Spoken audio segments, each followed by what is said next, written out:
इनके बुलाने पर हम सब लोग यहाँ पर मौजूद हैं। डॉक्टर लक्ष्मण यादव जी और इस कार्यक्रम में उपस्थित सभी हमारे बुद्धिजीवी समाजवादी साथियों, मैं सबसे पहले डॉक्टर लक्ष्मण यादव जी को बहुत बहुत बधाई देना चाहता हूँ। एक उन्होंने जो अपनी प्रोफेसर की डायरी लिखी है किताब, ये केवल किताब नहीं है, ये उन्होंने उत्पीड़न का इतिहास लिखा है और कोई अपनी व्यक्तिगत डायरी मजबूर होकर ही सार्वजनिक कर सकता है।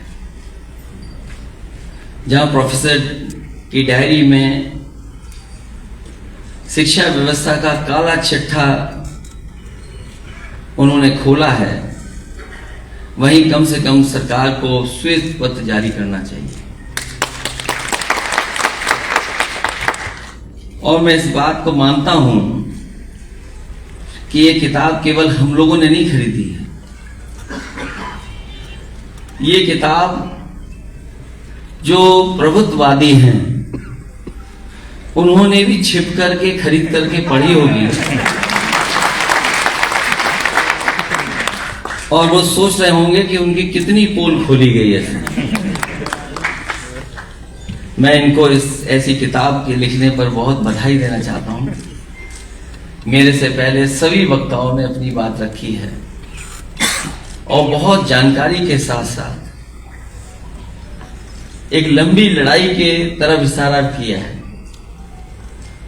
ये जो आज डॉक्टर लक्ष्मण जी ने अपनी डायरी में लिखा है, मैं तो ये समझता हूं कि जितने भी पीड़ित परिवार के लोग हैं अपने जीवन में कितनी भी ऊंचाई पर पहुंच जाएं, कभी ना कभी इस तरह का व्यवहार स्वीकार करते हैं, अपमान उनको फेस करना पड़ता है। हालांकि न केवल हिंदी में, अन्य भाषाओं में भी और आज के बाद अंग्रेजी में भी पढ़ने को मिलेगा। और ये जो हमारे तमाम साथी हैं, मुझे पूरा भरोसा है कि न केवल ये पढ़ेंगे बल्कि डॉक्टर लक्ष्मण जो लड़ाई लड़ रहे हैं उनका उसमें साथ भी देंगे। और जैसा कि अभी प्रोफेसर रूपरेखा वर्मा जी ने इशारा किया कि उत्तर प्रदेश ने अगर परिणाम अच्छा न दिया होता तो देश के हालात क्या होते। मुझे खुशी है इस बात की कि उत्तर प्रदेश की जनता ने और खासकर पीड़ित परिवार के लोगों ने एकजुट होकर के एक ऐसी लड़ाई लड़ी है। आने वाले समय में अगर हम लोग जिम्मेदारी से काम कर ले जाएंगे तो अभी तो थोड़ा करीब पहुंचे हैं, जब सरकार में रहेंगे तो बहुत से परिवर्तन लाने का भी काम करेंगे। जहां अभी मैं सुन रहा था, आदरणीय उदय प्रसाद सिंह जी ने कहा कि मैं वाइस चांसलर हूं, तो मैंने अपनी तरफ से उन्हें धीमे से कहा कि वाइस चांसलर नहीं, हमें चांसलर बना दो आप।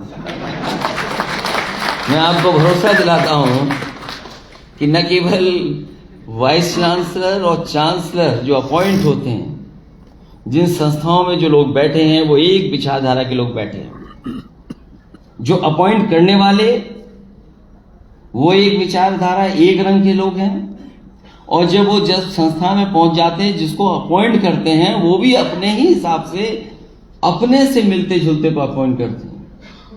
शायद ये लोकतंत्र को सबसे बड़ा खतरा पैदा होने जा रहा है, जहां शिक्षा के सवाल पर और शिक्षा को लेकर के न जाने कितने आंदोलन हुए।